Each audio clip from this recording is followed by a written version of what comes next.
So we're ready.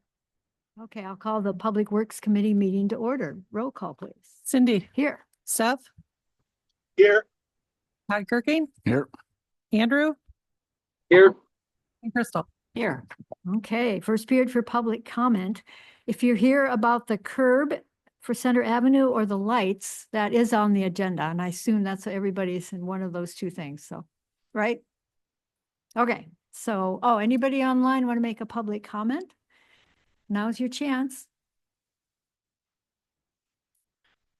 Okay, I will go ahead. Approval of committee minutes from July 15th, 2025. This is Crystal. I'd move approval with no additions or corrections. Todd will second it. A motion and a second. Any further discussion? All in favor signify by saying aye. Aye. Aye, motion carries. Discussion with possible action on Nelson Agri Center curb for Center Avenue project and all curbs and sidewalk for Center Avenue project. Sarah, did you want to speak on that?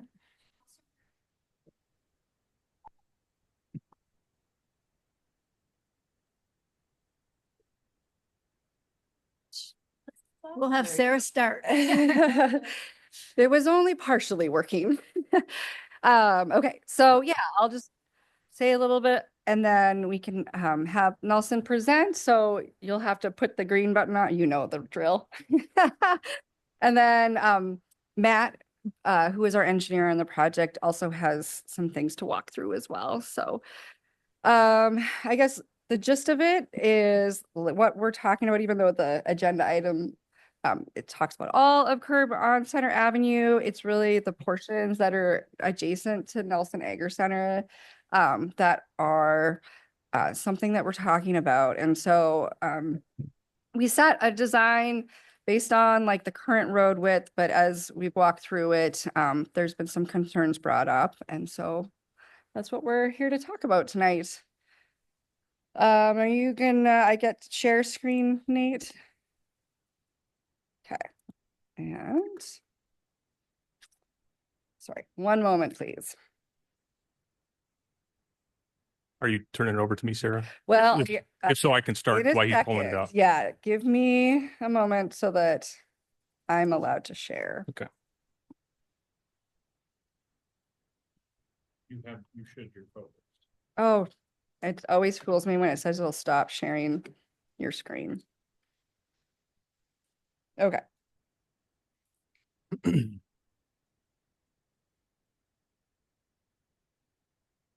All right. Well, it's getting pulled up. I'll get started here.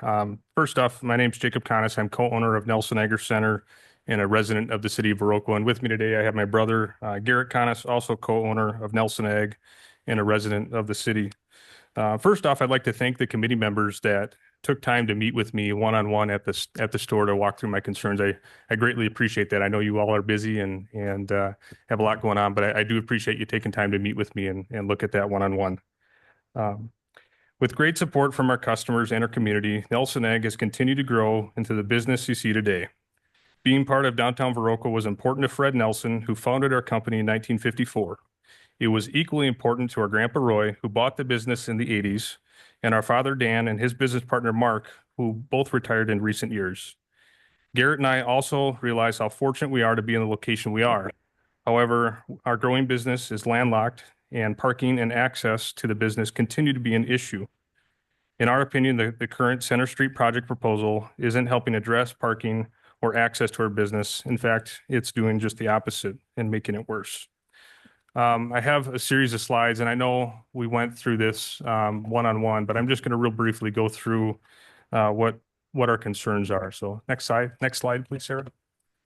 So just for reference, this is a Google screenshot of the 5 parking stalls that we are talking about. And the 5 stalls, Sarah, and you can chime in along the way here. The concern from the city is that the vehicles backing into the lane of traffic before proceeding is a safety concern. Is that fair?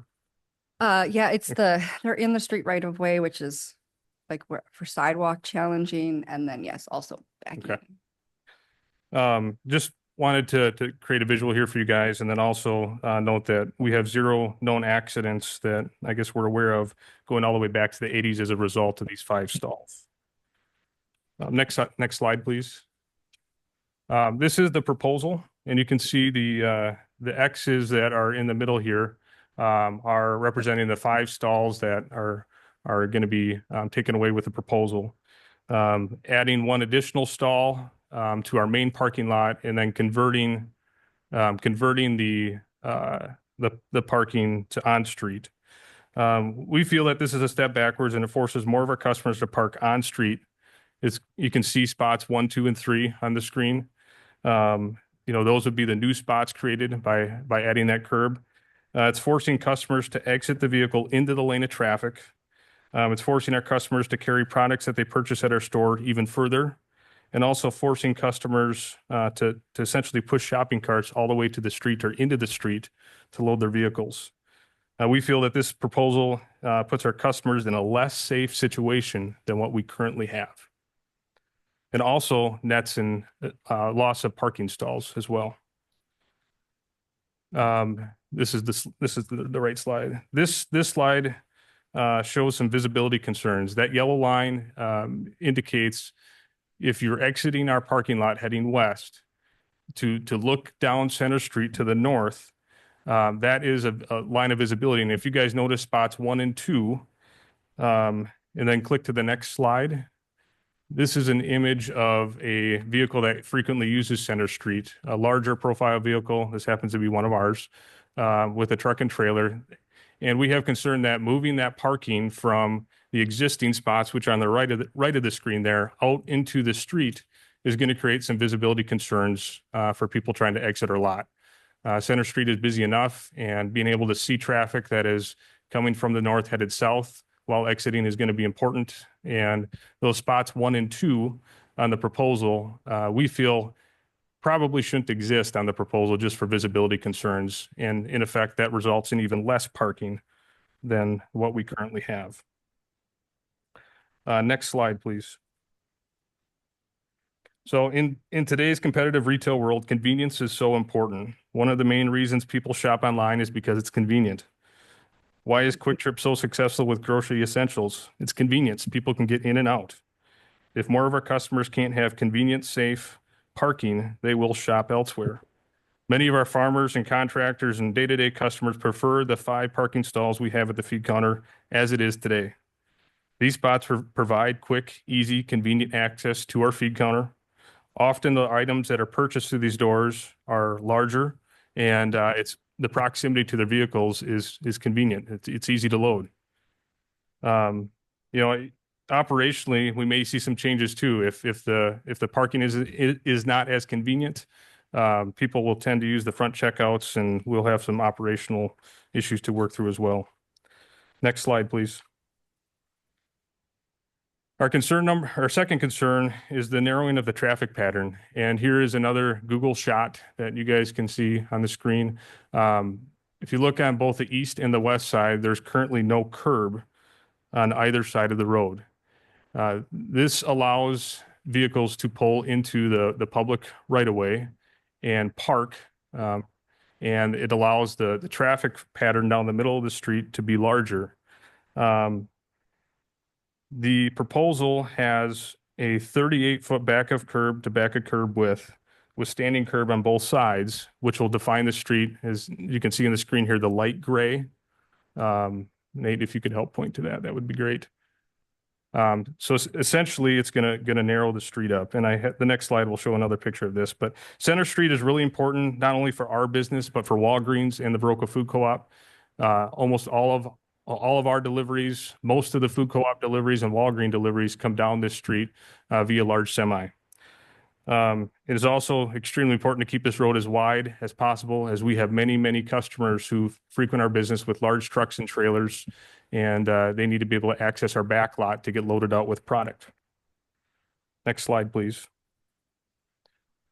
So again, back to the current proposal. I mentioned the 38-foot back of curb to back of curb.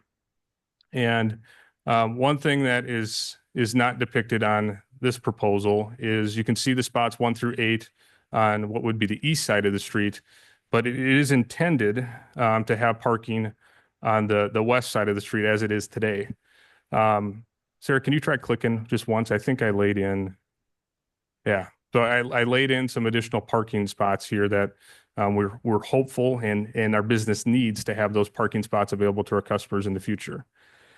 So when you take the road and essentially narrow up the right of way, not allow customers to use the right of way to park, it's going to narrow down the lane of traffic. And I also laid in here as best to scale as I can. I'm not claiming anything's exactly to scale, but you can see that there's vehicles 1, 2, and 3 in queue. They are coming from, the Walgreens, food co-op direction, headed to Cross Decker Street, and a semi trying to make this corner. The average semi today is 70 to 75 feet.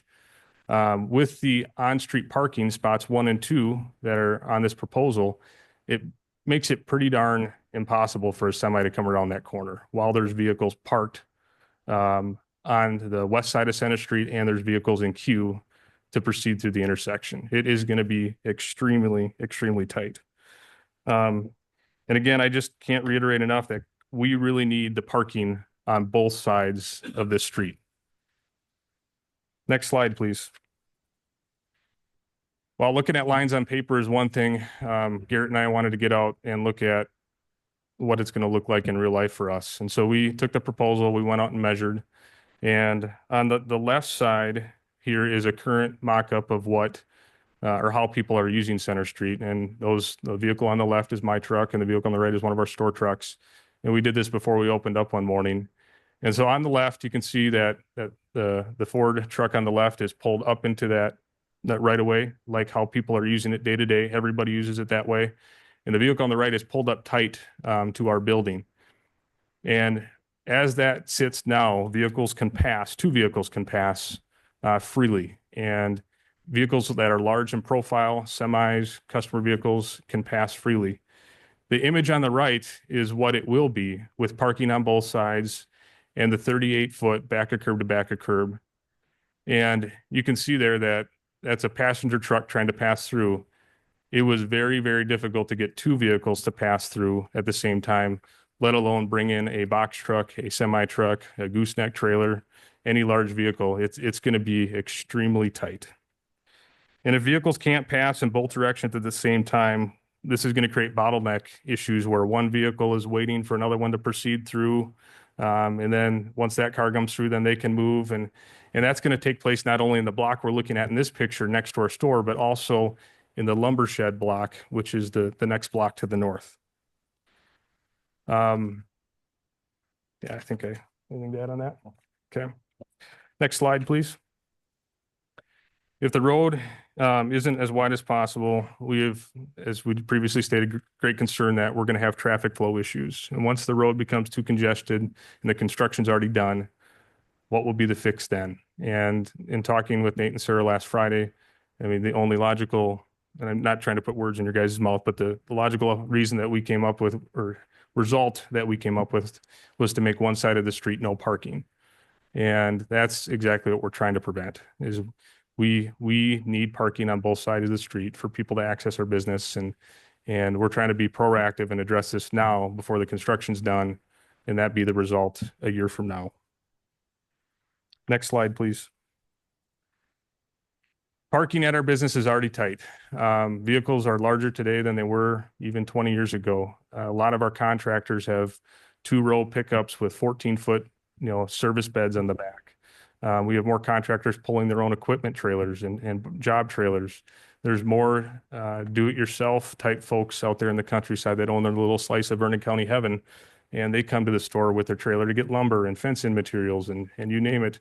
We fill propane tanks, and we have campers stop by on a regular basis to get their campers filled up. And while not as many farmers stopping by with farm equipment, they too do stop by from time to time. And these customers do not fit in your standard parking spot in our front lot. They don't. And they too need a spot to park. Next slide, please. The same image is from a busy spring day. I think it was from this year.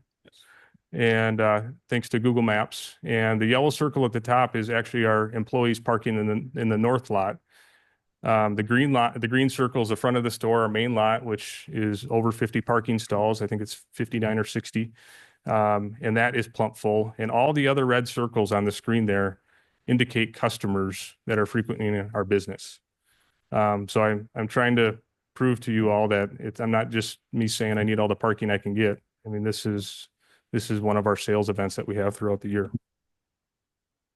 Next slide, please. Well, those top pictures turned dark. Sorry about that. But here are some additional pictures within the last few weeks after we realized that we were going to have to come before the committee. And just note that July and August aren't our busy time of year. But the top left is a late Friday morning. There's a food stand going on. There's only a couple spots left in the lot. The top right is a random weekday. And notice that there's a truck and trailer on the right-hand side there that's taking up 6 parking spots. And the bottom picture was another random weekday that I happened to be over the rental, and I glanced over. I believe this one was like 10 o'clock in the morning, and there wasn't a spot available in our front lot, not even around a promotion window or a busy seasonal day. Next slide, please. These pictures are all from in the last 3 weeks, and just trying to create an image of the types of people that choose Center Street to park. Top left is Cousins Concrete showing up to get some supplies, and they had a skid steer on that day. The middle picture was a contractor that stopped to get some lumber. The lower right was a distributing company that stopped in because they needed to get parts for their truck. And lower left, again, a customer stopping to get some product for his business. Next slide, please. And these pictures, and I apologize about the upper right, that's of a screen, but these pictures are from last Friday in about a 25-minute window. The top left shows, again, customers with large vehicles. And these ones, I actually walked out to the front lot after I took these pictures. And there was not a single spot where that truck and trailer, that city-owned dump truck, or the customer with the lawnmower on could park in the front lot.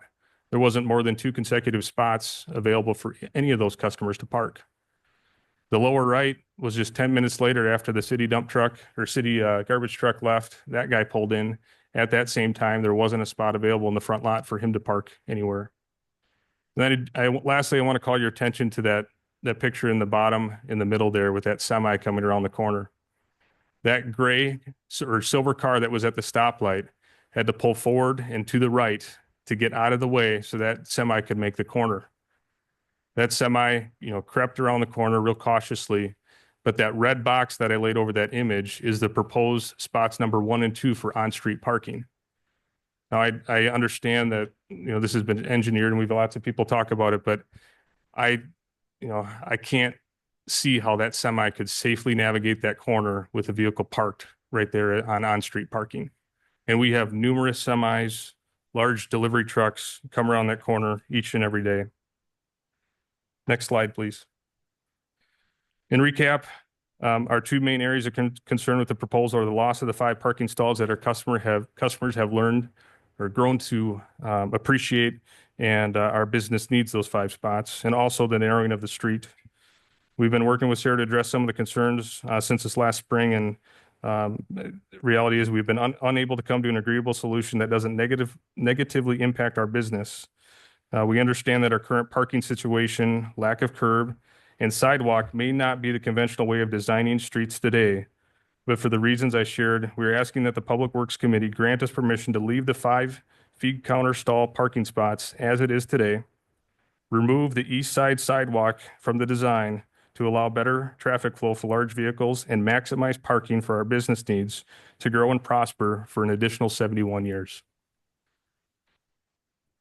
That's all I have. Does anybody have any questions or comments for me at this time? I'm curious about the west side parking then.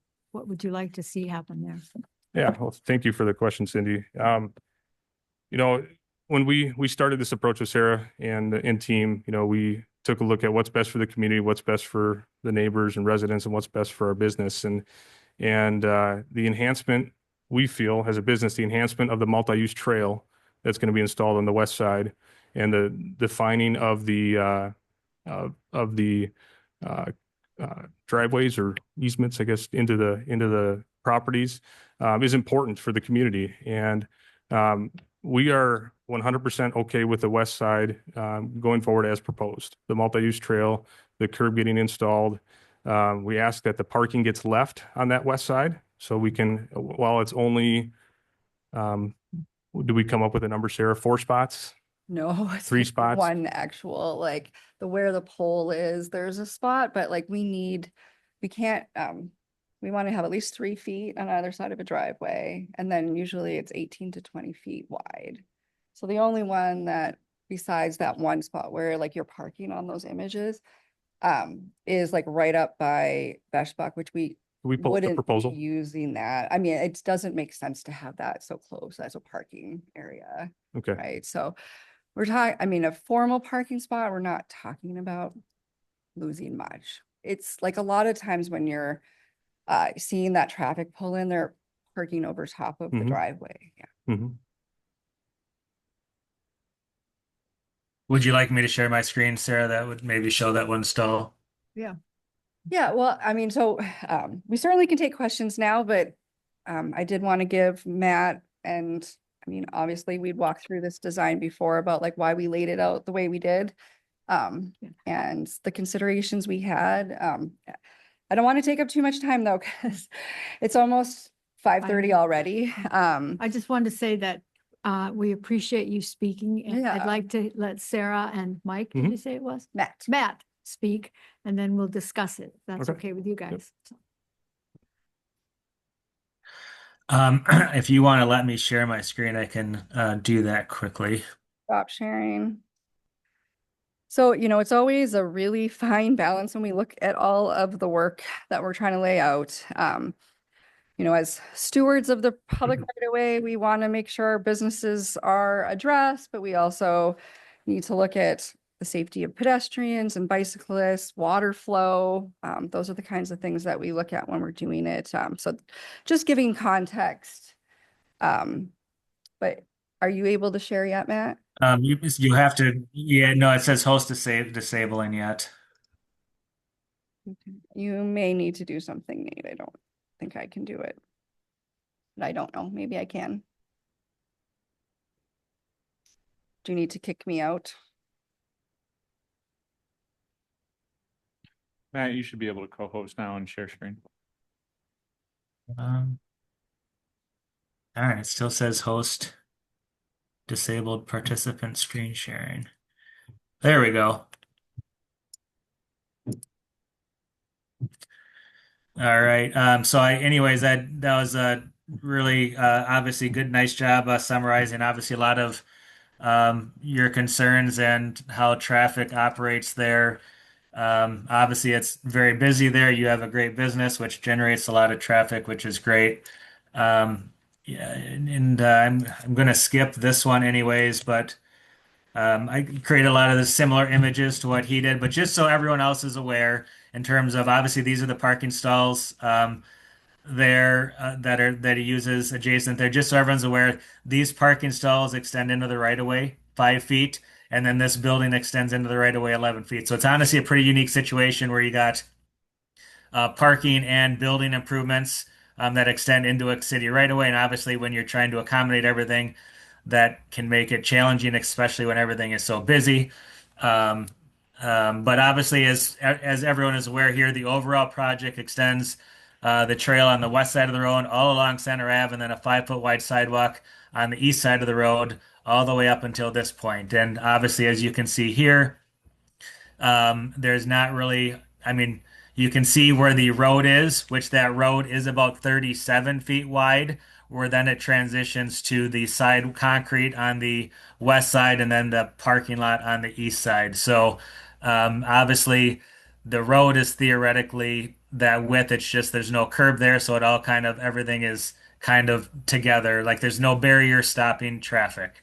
And that's really the one, obviously, design sharing change here is to create more dedicated drive lanes, and then obviously on the east side create off-street sidewalk or safe pedestrian access off of the road.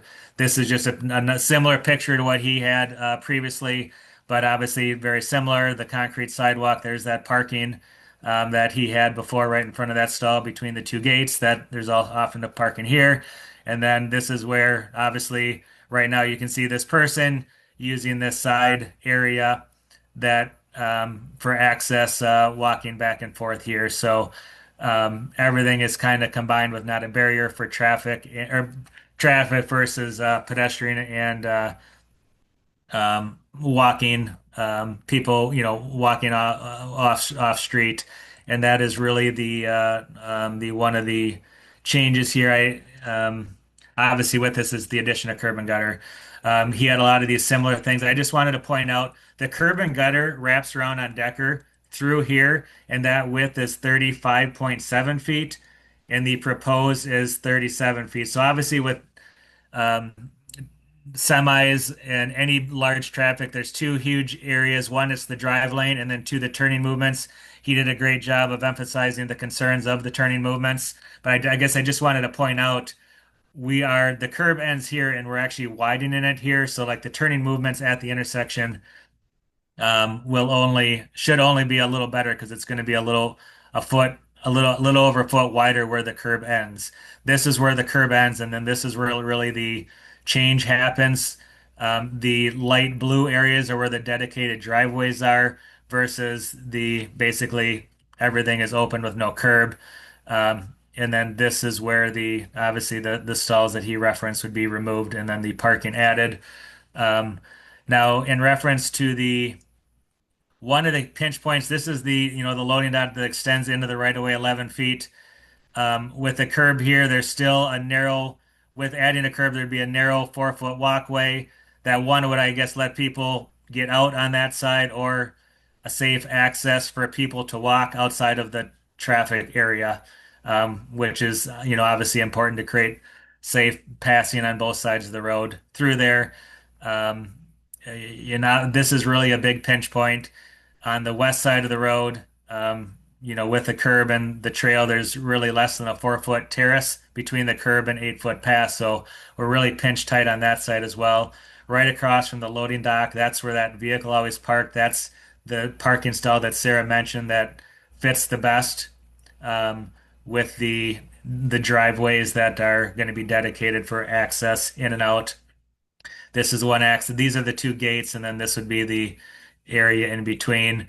And also, as he touched on, obviously, is the having a little bit of a separation for visibility, which is why you want a little bit of a separation between your dedicated parking stalls on either side.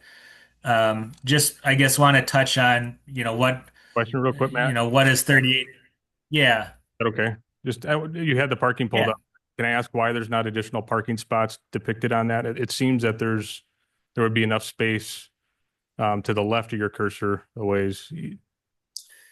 Yeah, and so again, it gets a little, so I'm just gonna do, so this is 25 feet. Like here, because you usually want 3 to 5 feet on either side of a driveway apron as, no parking just for visibility, turning movements, everything else. This area gets really tight. People turning out, bigger vehicles turning out. And then there is a little more room here for that. Theoretically, there is room here for another one. Obviously, it's closer to the intersection, which is a concern. And obviously, as you kind of noted, people with a parking stall here, obviously that pushes everything over further, and then they'd have to kind of bend over. There's, obviously there is people that park there, as you kind of noted, and people use it a lot because there is so much business.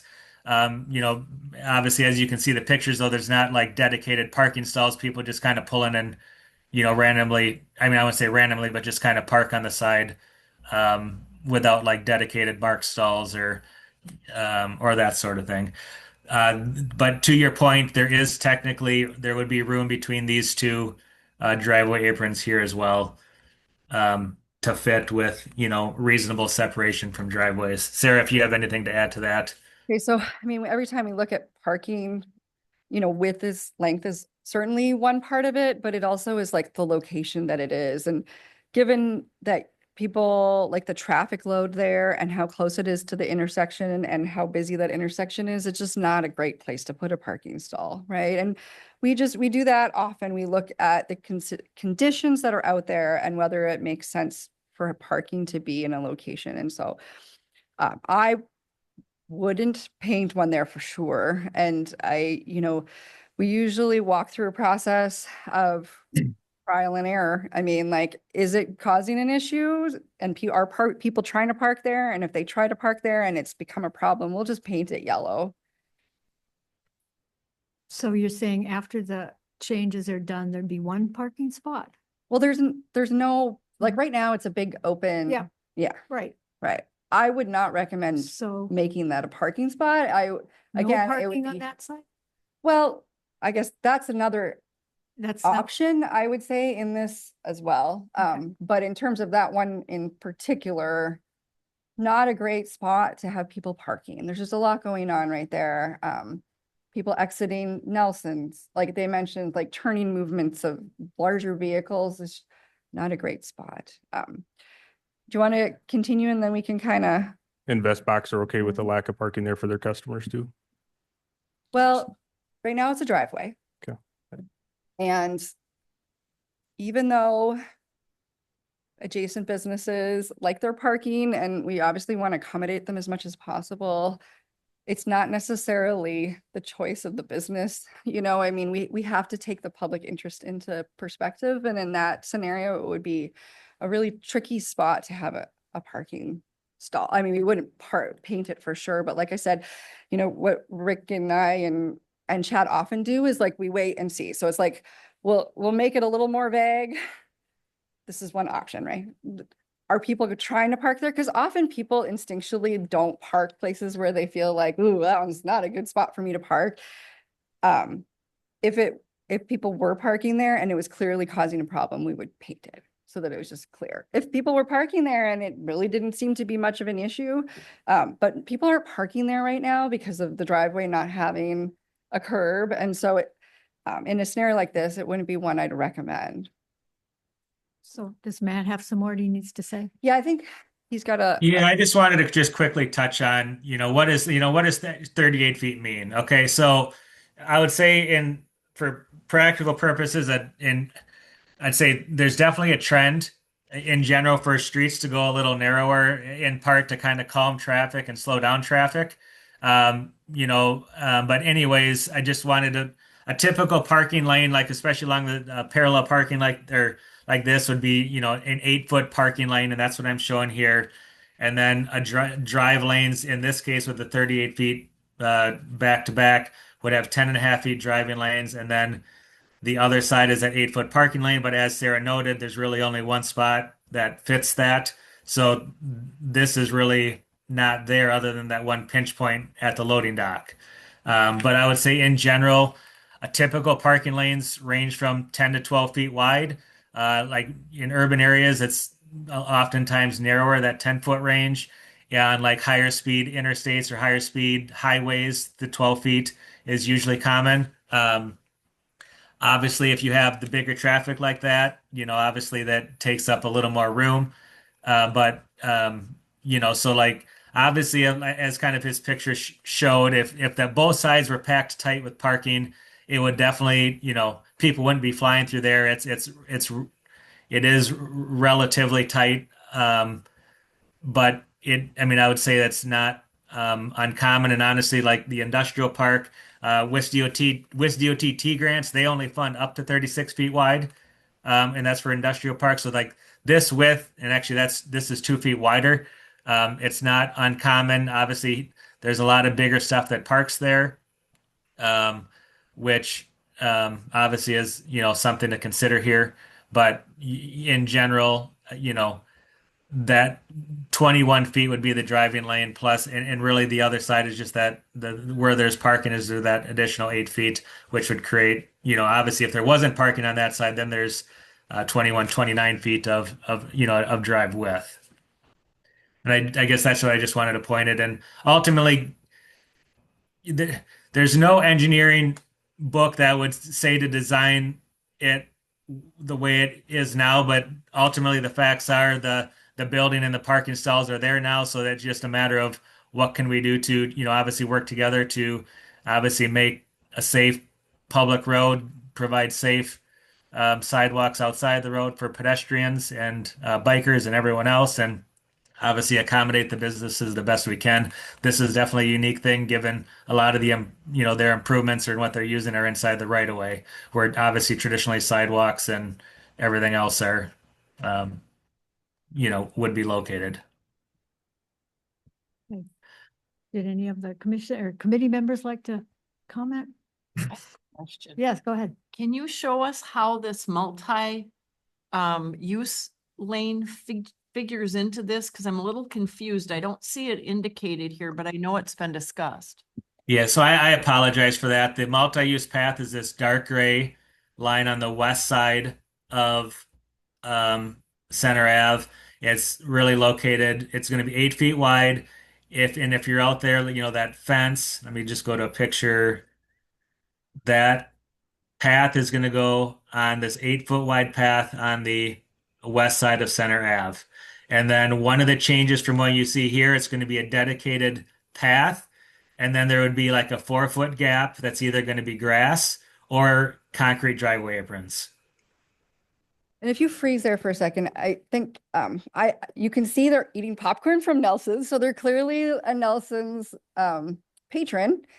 But in those images where you're driving up, like now you're pinching the person trying to walk adjacent, like they don't either you're parking where they would walk because there's only 4 foot, or you're not parking there and they're left unprotected, right? So like if a car came and hit somebody there, like you're pinched right up against the loading dock. It's not, this would be one of those things where you're like, no, that's a not ideal situation because there's no curb to help protect the right of way, right? So I think it is important to understand that like when there's people parked right up against there, it is either making people walk around the truck or having to go back, use the dock, or like not like park there. And it also puts trucks really close to it. So like most of the time, I'm assuming it's like one single driver and they're jumping out and they're on the roadside, but like they're pulling up tight to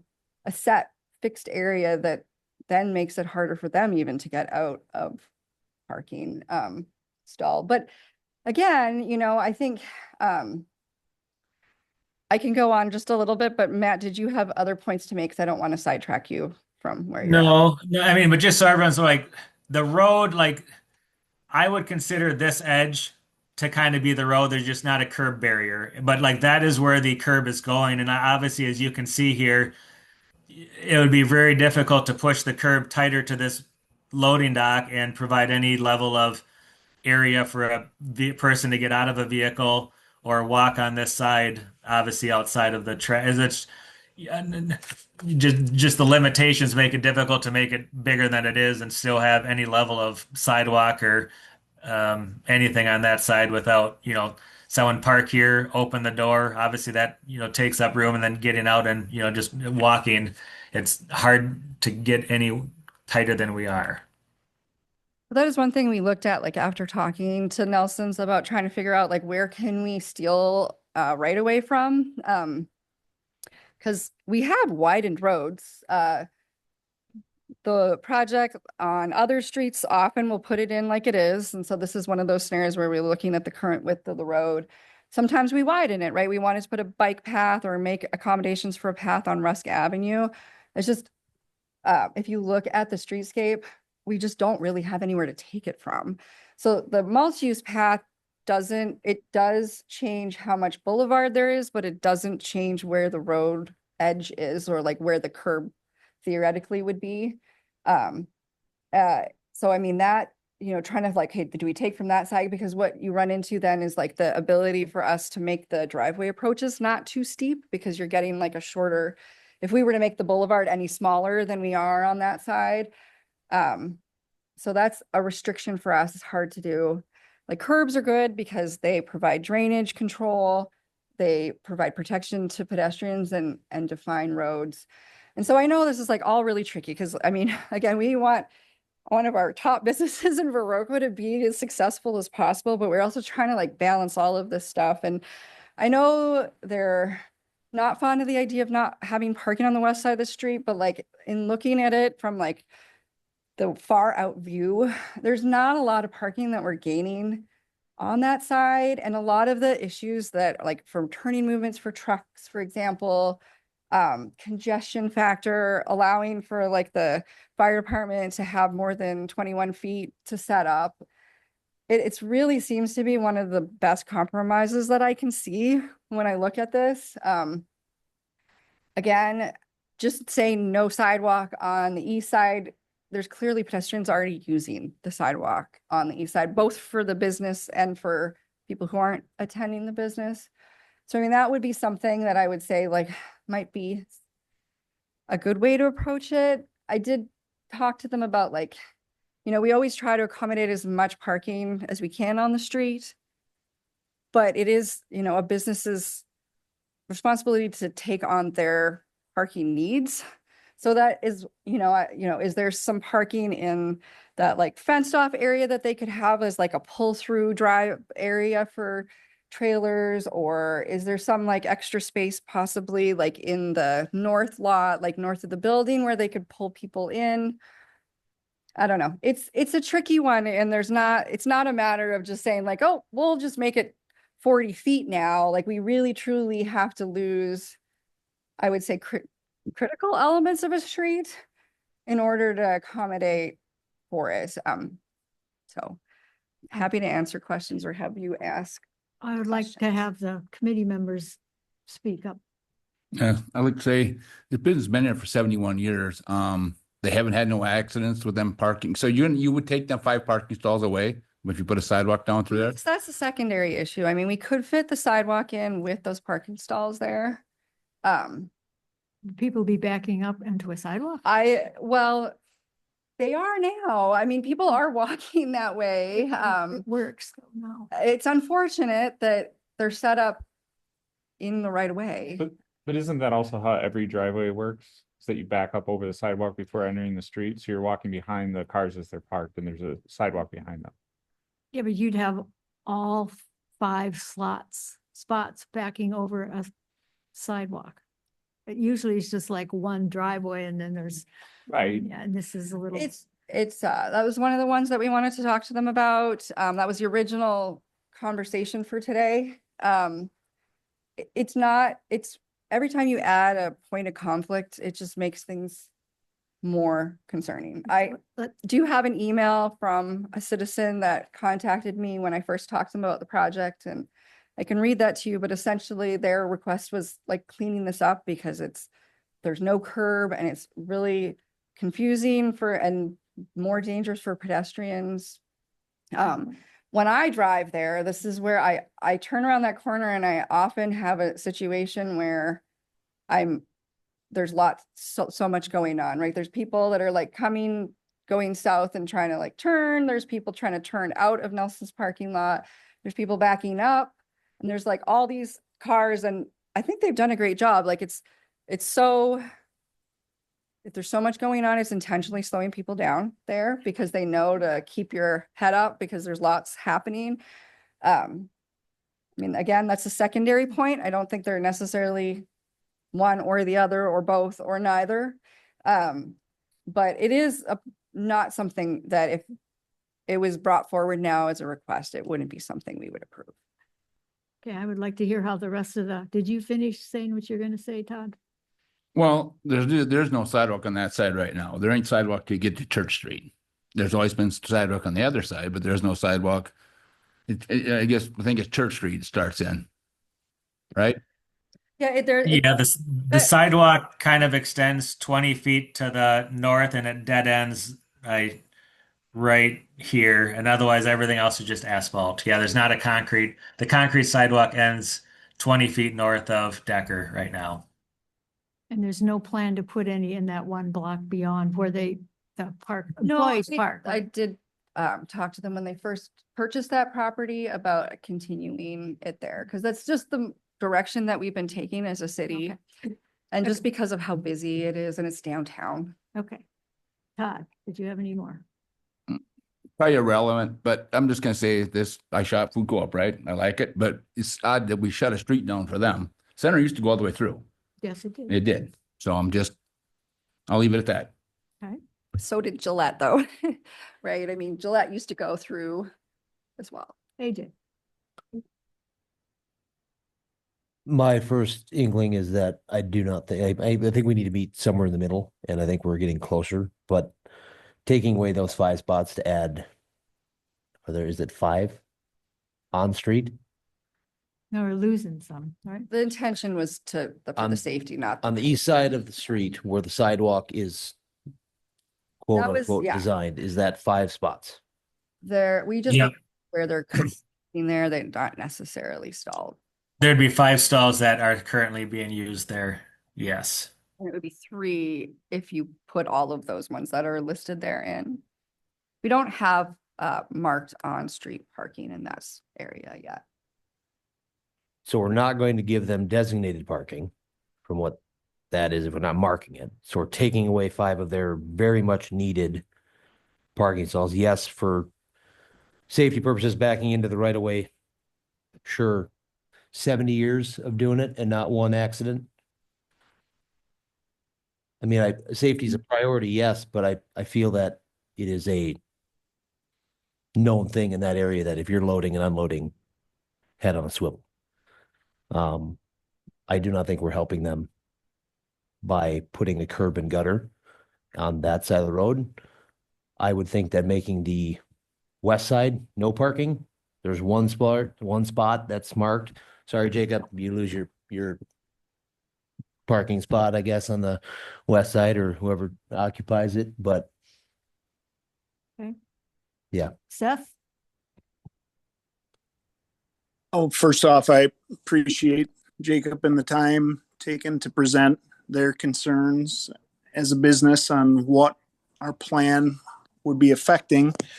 My thought is echoing a lot of AJ and Todd. I feel like we need to be able to allow them, if legally possible, to keep those 5 slots by the feed counter. The fact that sidewalk on the east side doesn't continue beyond the lumber shed, if there is an option to eliminate sidewalk through there to make it safer, and unfortunately people would have to cross to get over to the west side. Multi-use path, but those are, I guess, my thoughts on it. Crystal? Okay, and I thank you for all being here tonight and your comments as well to fellow members. I'd really like to find a way to find the safest compromise on this. I said, there's no way. Each side has very strong cases, but somehow we need to come to a place where somebody gets something and somebody else gets something. I don't know if there's anything, Jacob, that can be done about timing of deliveries. I know sometimes they do that, but some businesses aren't able to. I don't know if that's possible. Okay, thanks. And then the other thing I wondered if you'd considered was making an entrance only into the Nelson's parking lot from center and having people exit somewhere else. It's just something we haven't talked about, and I don't know, maybe it won't work, but I'm just throwing things out there because I'd like to see people come to an agreement for the safest compromise. Thanks. Okay. Myself, when I consider it just seems like shopping carts having to go out into the street. Those of us who carry bird seed out and stuff, we're going to have far more problems going out in the street with our shopping carts to try to get to the trunk of our car than we do now, when we can just don't have to worry about a sidewalk, the curb. We can just, having just tripped on a curb too, I guess it's special, but that's what I think. I think it's more unsafe for pedestrians. So if you start making them go out into the street with their shopping carts, and it has worked for so many years, I'm kind of with everybody else. A compromise I can think of is making the changes on the west side and leaving the east side for now and see how that works out. Is it, so we don't need to remove the curb from the east side in order to leave the 5 stalls? We still have curb on the Just on west the side? corner. I really do support putting curb in where we can. So Did they would still have their stalls. The curb can be a curb cut instead of a curb head there. Chad, did you want to say something? I'm sorry, Jacob, but I just, in regards to curb, I would prefer to see paver or drive over curb. You know, Yeah. that vehicles can pass over, so it still defines the road right away. It still resolves the comment Sarah had about moving water to the storm sewer, which we don't have now. A lot of the water comes around and wraps behind our building, in between all of our buildings back there. So I would like to see drive over or paver curb the length of our store there. would something like that work, Sarah? Or did you want to say something, Chad, first? If I could, thank you, Cindy. So, this is multifaceted for me, obviously in the emergency side of things or whatever. And there's been an awful lot of changes over the last, 8-10 years that have really added complication to our responding to calls. This is an example of one. 21 feet sounds wonderful for cars, but it's absolutely terrible for bigger rigs, including your fire trucks. Our truck with the mirrors is well over 10 feet, right? So at 21 feet, each lane's got 10.5 feet. We're talking inches, right? Inches from hitting mirrors, inches from a door swinging open, inches from clipping another vehicle coming at us or whatever. We don't travel this road. I'm not here speaking on behalf of Nelson's or swaying anybody to change this project. But I'm getting really concerned about the added issues throughout the city and, the one ways that just got put in, there's a lot.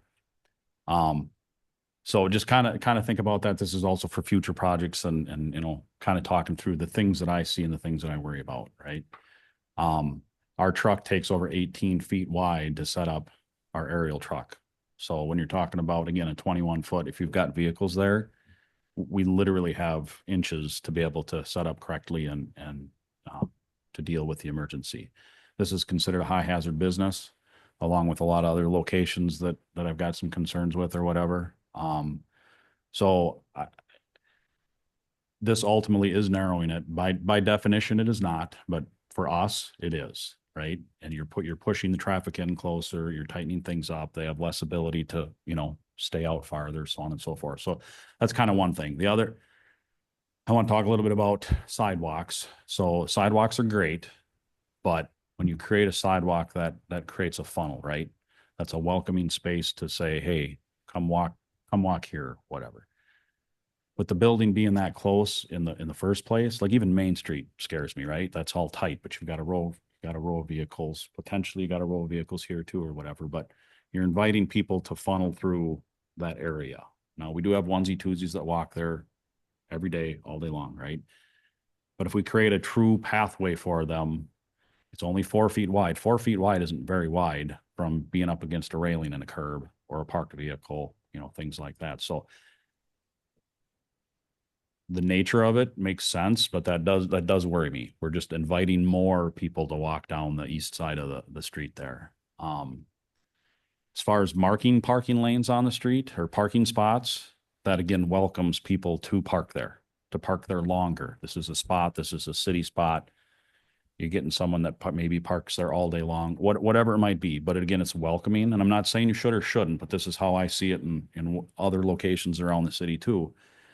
If it's not marked, or maybe it's marked loading zone only, maybe not. I don't know. Just some thoughts again. But you can park here, but it's not necessarily park here, right? So in that scenario, if you start getting onesie, twosies, threesies that are parking there more often or regularly because it's more inviting, that ultimately narrows up that spot for not just us, but for everybody, the semis and things like that. So this street is not a normal city street. This street is not a residential street anymore. This street is a Nelson Parkway street. And I know there was something mentioned about Nelson Parkway or whatever, but there's no parking on Nelson Parkway. It's free flowing. You got, you know, full use of both ways or whatever. And so it's a Nelson Parkway road, right? Constant semis, constant, you know, traffic or whatever. And that worries me. And you'd mentioned closing off the other end or whatever, that is compounded it tenfold, like big time. Food co-op's getting busier. Nelson's is getting busier. All awesome things. So they've got their side of things. I've got my side of things. Just be conscientious of that when you're making decisions, because you're making our job tougher. So not intentionally, but with decisions, you're making our job tougher. Would you recommend not parking on the west side?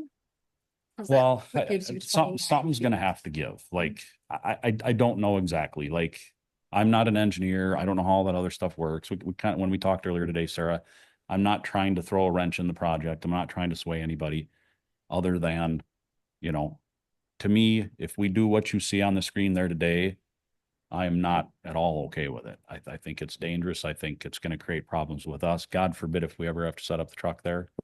But it's happened one other time, how many years ago, right? I mean, you're talking many years ago, maybe before I was born, but,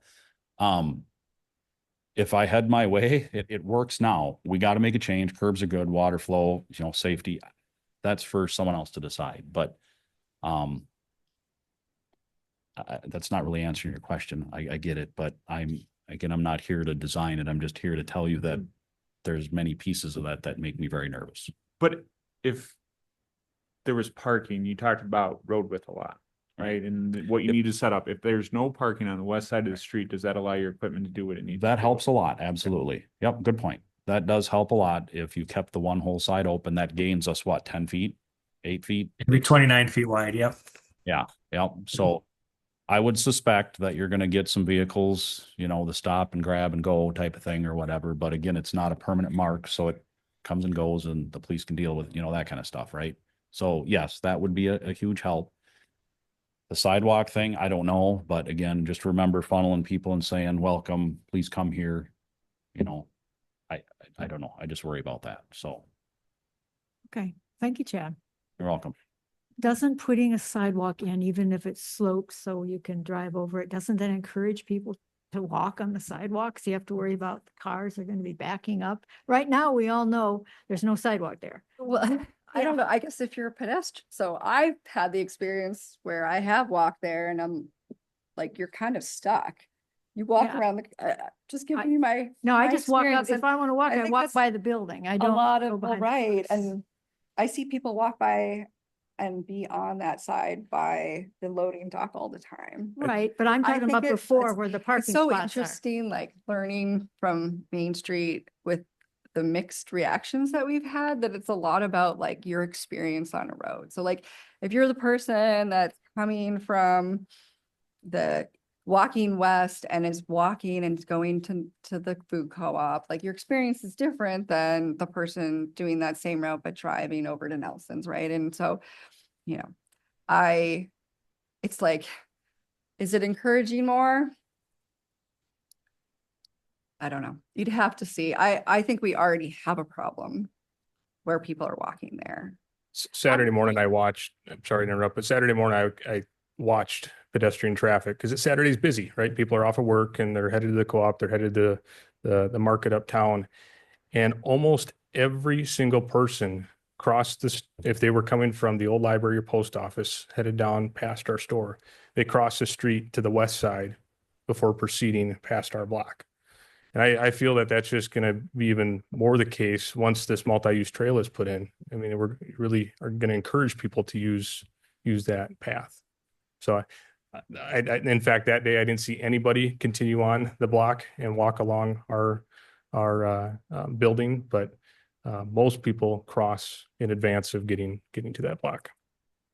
So the one failure about the path is that it's only 8 feet wide. And normally a multi-use path would be 10 feet. And so it's not necessarily supposed to substitute for both modes of transportation and both directions of traffic. Not that it can't be used, but it's not truly a full design for what to only take one, all traffic on one side. So I'll just make one note real quick, Cindy, and then I know you'll want to push us on is the reason that there's sidewalk there is because the council gave direction through a formal vote that sidewalk, like when in doubt, add sidewalk in order to facilitate pedestrians. So that's why it's there in the first place, right? Is it was direction of the council to The move it. east side you're talking. I'm talking about period. Is like, it was generally noted that sidewalk, we need to increase sidewalk connectivity in the city where when in doubt, we add sidewalk, we don't take it out. So that's, I think that's part and parcel why it's there. I think that I'll just reiterate that having listened to Jacob, and having talked to the mayor recently and Sarah and the chief, I think part of what we're trying to achieve here is balance, right? What is the correct balance right now? And I've said this to Jacob, that the balance seems to be on this particular block, everything for Nelson's, right? Like park incorrectly on the east side of the street, or I'm sorry, the west side of the street, however you need to, so you can get access to Nelson's. And what we're trying to do is tip the balance a little bit back, not just for the Nelson or the customers of Nelson, but for people who are using that roadway in a different way. And so that's generally my take on it. Again, when you look at that west side after the curb goes in, very few actual parking spots will exist for them to use. And my understanding was, is if you just made that block no parking, you could still allow the 5 parking spots that are right up against there, accommodate sidewalk, and still have enough through space for all traffic to make it, which would reduce the congestion issue, right? So I think there is an opportunity for a balance there from what I've heard, and it's just sort of trying to tip the scales a little bit more, similar to what we did in Main Street, where you're trying to find a way for pedestrians to have sort of an equal opportunity to use the right of way. That's all. Any more comments from anyone? I mean, I think if I understand it correctly, the commission agrees that the west side make the changes. That's what I hear. It's the east side and the stall parking is what we're concerned about. I understand you guys correctly? So, and you Correct. want some kind of a sidewalk that slopes that people back over on that where the 5 stalls are, correct? So that the water drains properly. So it's just because it's so multi-purposed. So it's like, Not that it's simple, of not course. necessarily like one or the other, right? So it's like, what challenges the whole situation is that the parking stalls go into the right of way, right? And so then we look, like if we're gonna put sidewalk there, we would move the sidewalk over. So like if you look in the image, it's got concrete the whole area, right? It's not like a true boulevard. So we'd need to start from there and move the sidewalk around. But again, I mean, I feel like we want to make sure that it's understood that like, if we were to keep those 5 parking stalls, I feel like they add conflict and complication to the road, but it still could be there.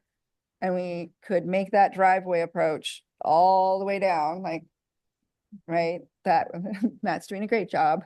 I mean, we could still put the curb along the building. We can still put the sidewalk and wind people through. It's not a one or another, right? So I think in that case, we'd still have like it would just be a drive over curb for a driveway. So we'd still keep that. It'd be a valley gutter I guess to drain the water, but it would keep an opening to allow those stalls to be used. And then I guess theoretically after that last stall, we could go to the curb head. I guess that would be the next conversation. Go to the curb head as it gets by the loading dock and then continue it the rest of the way. After that, I guess that would be another option. What does everybody think about that? Commission members, that is. So just Did you looking wanna at it say- today, I mean, there was some pickup trucks in there and they were, the bumper and the hitch of the truck were hanging out just feet away from where the curb is going to be. So you're still going to try to get a sidewalk in behind there Behind the stall? you're Yeah, talking? right? and keep the 5 parking stalls. Well, and this is the tricky thing is it's like, well, there shouldn't have to be one or the other, but because it's set up like this right now, it is, right? And normally, when we look at putting sidewalks somewhere, there's no concern about balancing things because that is designated road right away and it is intended for the purpose of having sidewalk and boulevards, right? And so we are in a situation where it's like leaving things as is means that we're losing our ability to use the right of way, how it is intended with sidewalk and boulevard, right? So, I mean, we could certainly look at different things there. I still, if you don't want sidewalk there, I still think there's reason to keep curb on that side of the road. When you're having people, like, so if that's open, people will be out there, but if you don't have parking on the other side of the street, you're not gonna have a pinch point. It's still gonna have 29 feet as a road width. So I don't know. I mean, if that is a concern and you don't want to have the sidewalk behind the stalls, we certainly could do that, but I guess my Just question, just want to point out one of the things with sidewalk and ADA accessibility is generally 5 feet wide, but you can go down to 4 feet wide for, I believe it's like 200 feet. But again, that's if you have sidewalk. So if you don't, then obviously if there's not sidewalk there, that doesn't become an issue. It seems like sidewalk behind where people park is more dangerous. Am I misunderstanding something? It just seems dangerous. You know? Right, that's what Chad said. You're gonna invite people to walk down that way. Yeah, I know. To me, it's working, you know, for the most part, it works from, I know, most of our standpoint, not from the engineer standpoint, but you still can get your water to flow the way you need to, can't you?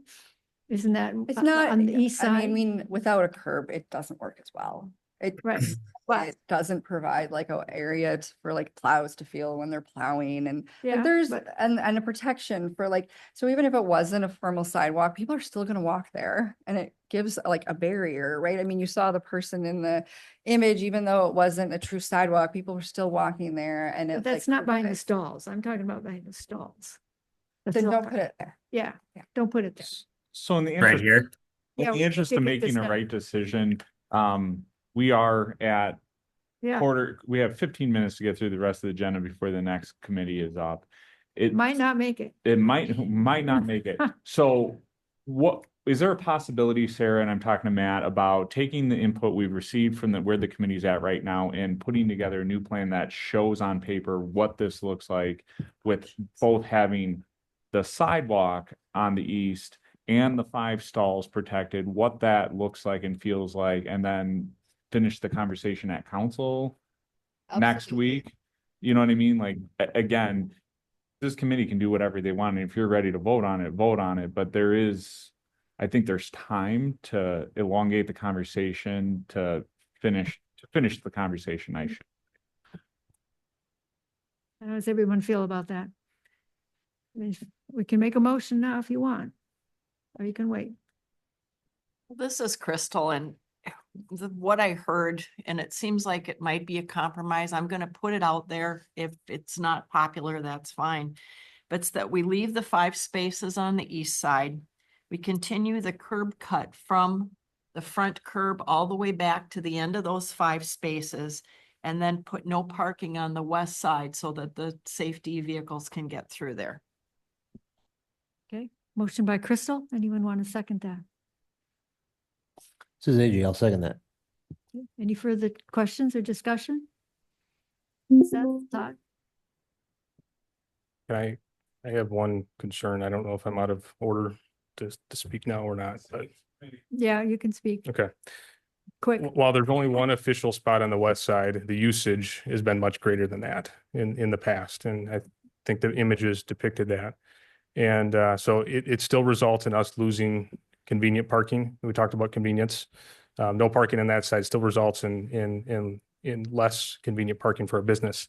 If you're going to make no parking on this block on one side, my question is the next block along the lumber shed, what you're going to do there, because that is slated to be parking on both sides, I believe. And all of our semis exit our property to the north onto Parkinson, swing to the west and come back up Center Street. So we're still going to have the bottleneck issue with parking on both sides in the next block as well. While it's not as tight, it's still slated to only be 38 feet.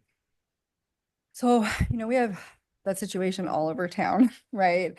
And it's about seeing how the traffic flows. Like, I wouldn't go and suggest that you should remove parking from that section until we see that there is a congestion problem. I mean, you're showing us that there's a lot of parking there right now on this block. I mean, I think we need to see how it goes and see if there's congestion there. I mean, it'd be interesting. I wouldn't want to just restrict something without knowing how it looks and the scenarios that we have.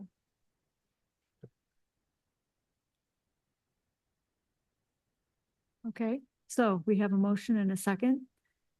All in favor signify by saying aye. Aye. Seth? I'd say aye, so we get our 4. Okay, motion carries. Thank you, everyone. Oh, there he is. There's Seth. Thank you.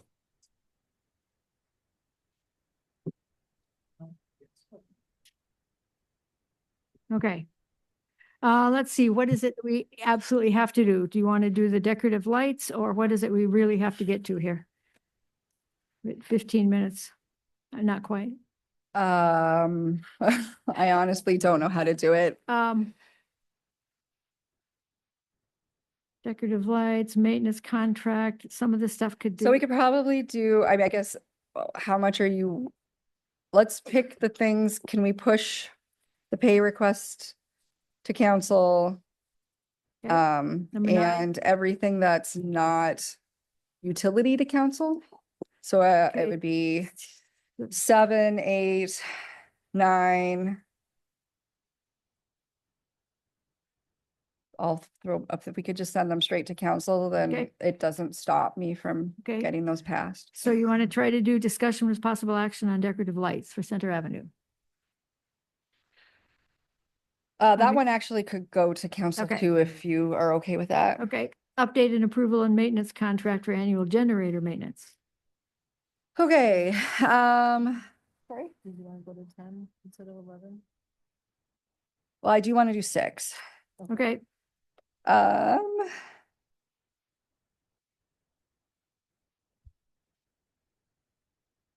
Sorry, I'm trying to Sure, you're scramble here to get confusing me on the myself. stuff that you want to go to council, because I wasn't intending the painting one to go to council. Anything with a contract does. So that generator Okay. maintenance one would go to council. For even a utility? Yes, because it's a contract that has to be signed by, so it needs to go to council. but 7 doesn't? For utilities? Oh, really? Okay, That's what we've done in the Yep. past. okay, so, The painting quote then. I guess I'm going to the painting quote, okay. Okay, oh, shoot. Okay, so, we, with the projects, have, used epoxy paint instead of, our water-based paint that we've been having on Main Street. So we usually typically have a company come in and do that. And because we've for a long time looked at the difference between using epoxy versus the water-based paint, because the epoxy typically is quite a bit more expensive, 3-to-1, 4-to-1 type of ratio. But I've seen it work really well. I think it looks a lot better out there.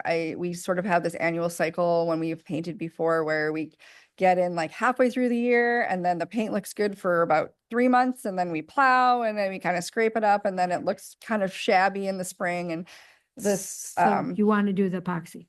pardon? You want to do the epoxy? So we want to do the Okay. epoxy. Okay. This would be only for the markings that haven't been done. So it wouldn't be the long line painting, but all the short line painting. Okay, We can't fit it all in our current street and painting budget, but we do have the street maintenance material budget that got carried over and we have an excess in there Okay. because we had so much carried over. So that's what I'd be using to pay for okay. it. Motion for that?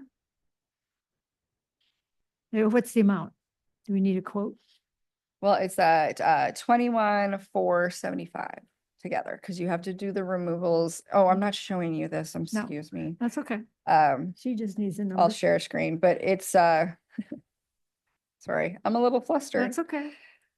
You want to make a Says motion? AJ, I'll make a motion that we approve the painting quote and use the epoxy Okay, with, 21,475. yes, that. Okay, I don't second it. okay, motion by AJ, second by Todd, roll call. Seth, Aye. Todd, All right. Andrew, Aye. Crystal, I, and Cindy. Aye. Okay, the SCADA computer replacement, SCADA. Yeah, so this one is no small amount. So our SCADA computers, and that might have been the one that got closed. The SCADA computers run all of our computer system. Here, give me 1 second here so I can pull it back up. So we have 3 of them. And we have 1 for the water, 1 for the sewer, one's at the shop, one's at the wastewater plant, and then we have the generator, which is excuse me, then the server, which does all of the above. So sorry, I'm trying to pull it up. So I have, oh, here's the one that I want.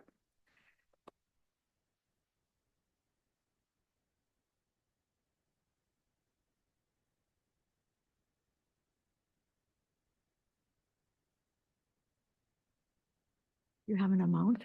Okay, so this is for all of like all 3 of those computers that I mentioned. One's a server, the other 2 is one at the wastewater plant, 1 at the shop. This is, and currently they're all 8 years old.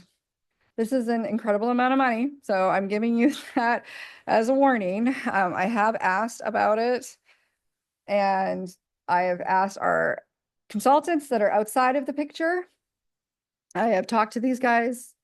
What costs so much is the software that you're putting on the computer and the manpower it takes to program everything Epicon. So this is a part of we did this, we put them all in new when we did the wastewater treatment plant upgrade. So this is a part of the replacement fund for the sewer side. So the sewers portion, which we have, could be paid out of that.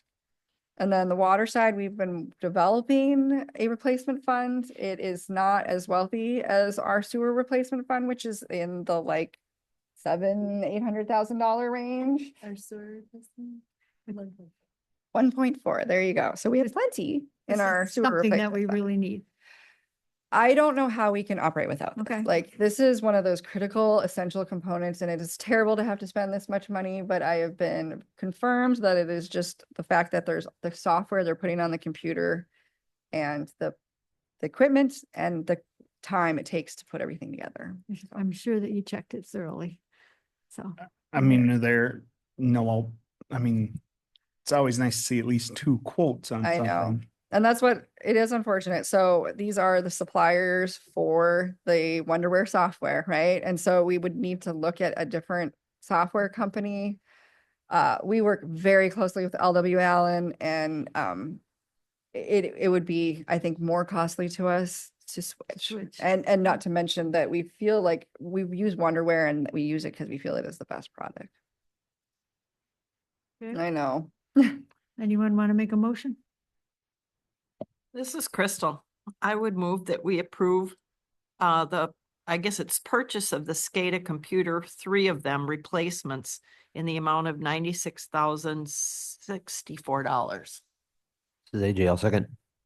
Further discussion? Roll call.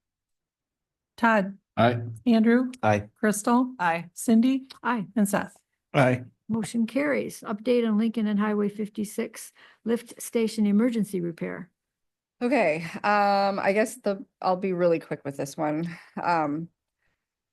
So we ended up having an emergency of sorts at our Lincoln lift station. Our Lincoln lift station is our powerhouse lift station. It basically pumps constantly throughout the day. 50, 60 starts a day.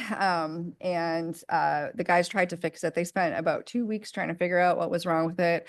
And it came down to being the suction side like piping that had just basically worn out. So every time they thought they fixed it, they fixed the check valve, they did, new seals. Nothing was working because it was just like the pipe that was bad. So that was approved by the mayor and Nate and Cindy on an emergency basis, and it was for $10,000.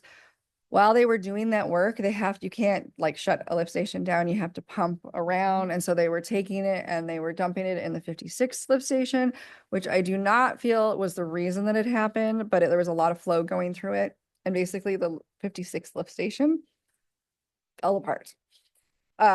So luckily those guys that were on hand were able to go in and put sleeves in, essentially like how all the piping connects with each other.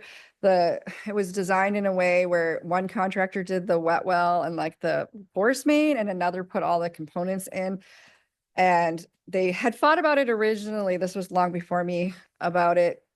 And it ended up getting fixed, but it always had issues where the manhole was settling, or the wet well was settling. So essentially like all the piping kind of like pulled apart. So while they were there, they ended up fixing that. But that made that repair now a $15,000 repair instead of $10,000 repair. So that's the update. Does that take us to 12? That takes us to Proposal yeah. to complete repair and perform corrections on Highway 56 lift Correct. station with possible action. So now we have Highway 56 lift station limping. They put some sleeves on one side. We've only got one pump running. It's not a really big lift station, so it's okay at this state to be where it is, but it is not, you can't walk away from it, right? Like something needs to happen. So essentially what this proposal is rebuilding the inside piping and everything, rail guides and things like that for the inside of the 56 lift station. So the total on this one is $30,000, so $29,827. So one of the things that is wrong with the lift station right now is the guide rails are on the wrong alignment, and they have to like push everything over and kind of like jimmy it out to get the pump out.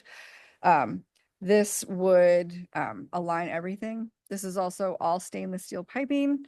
They looked at the current, like the ductile, and using what we have, and basically with all the fittings needed for that, it ends up being the same price. And this is the like new age of how they're doing lift stations, is going to the stainless steel because it is a highly corrosive environment. So we're looking for approval for this to fix 56 with the same company. Greg was really impressed with them. They came with everything. We always get that. They show up, oh, we need a part 3 hours away. They knew exactly what they were doing. He said they did a really good job. They did their whole confined space entry, had their equipment. It was a really, He said they will good be job. called in the future. Yes. yeah. Because they did such a good job. Okay, did you say 29,827? Is that the amount? I Is know, it It's an big day. expensive week. Make Tell me about motion it. to approve the Repair and Highway 56. repair on Highway 56 lift station with a total of 29,827 with both option replacements. Thank you. Okay, motion by AJ, This Seth, I second. second by Seth. Any further discussion? Roll call. Andrew, Aye. Crystal, Aye. Cindy, Aye. Seth, Aye. and Todd. Aye. Okay, motion carries. Do we need to hear anything from you, Cheryl? We do. Street and Yeah, utility? we do. Okay, I'm gonna make this as quick as possible. So I need to refile our water rate case for our SRC with the new effective date of November 1st. I will send you an email regarding this, but there was an error made by the newspaper. Even though the tear sheet and the copy that they sent me, I approved, it was exactly the way it needed to be. They printed a wrong notice with the wrong prices, with the Oh. wrong price increase, with the wrong effective date. And Oh, they blamed it shucks. on their AI. Apparently their AI will take any copy that they get and it will make their own copy, whether it's right or not. So they are printing a retraction in the paper today, or the paper Wednesday. I have talked with the PSC today. They did not approve me to decrease the number of requirement days because it is a state law. So I will send I have to reapply to the PSC. I will send the updated one to The publisher for publishing next Wednesday would be, I think, the next Wednesday, the 30th, but the effective date has to now be November 1st. We've had many discussions. I have had many discussions today and Friday with the newspaper. We are going to be getting our notices published for free. Both the first one, the retraction would be on them. The second notice that they'll publishing next week will be for free of charge. I did talk to the PSC, asking them if there was any way we could get around having to publish this through the newspaper, and they said no, because the regulations run on previous laws. Okay. So, sorry. Thanks. I Thank was you. not ask Lori, I was not a happy camper on Friday. In I bet fact, they not. pretty much made me go home 2 hours early. Okay. But Okay. the sewer will start on October 1st, right? Sewer will still start October 1st. That was absolutely correct. Okay. Second period for public comment. Kim? Nada. Anybody online like to comment? We have a few people online. If anybody online wants to make a public comment, they can do so at this time. Okay, I'll take that as a no. Motion to adjourn. AJ, make motion to adjourn. This is Seth, I second. All in favor signify by saying aye. Aye. Aye. Aye. We are adjourned. Thank you very much.